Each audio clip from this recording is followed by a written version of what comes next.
on the Supreme Court, but instead in jamming their extreme right-wing ideology down the throats of the American people, right? The fact that the Supreme Court would prohibit colleges and universities from considering racial diversity undermines basic principles of who we are in the United States of America. Considering diversity is good for everyone. It allows for a student body to accurately reflect who we are as a country, a gorgeous mosaic of people from all throughout the world.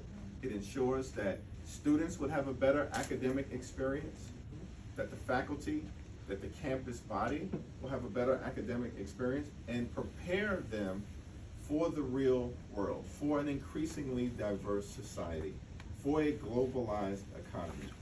But the Supreme Court seems interested in preserving things that would turn back the clock as opposed to moving us forward in an increasingly diverse society.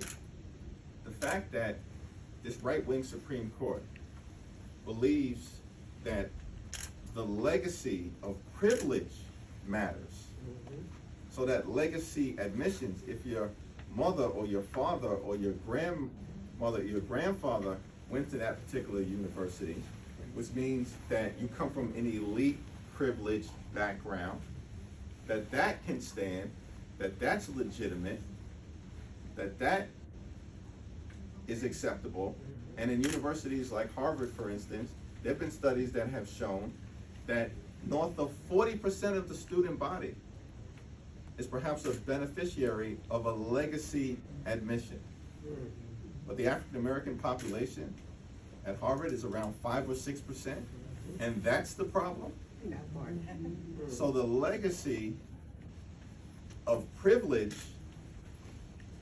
and wealth in your background matters, but the Supreme Court has said the legacy of slavery, of oppression, of Jim Crow segregation, of mass incarceration, and all of the obstacles that have been erected for communities of color, that doesn't matter. Speak. That's shameful, and we're going to fight it until we turn the situation around. Speak.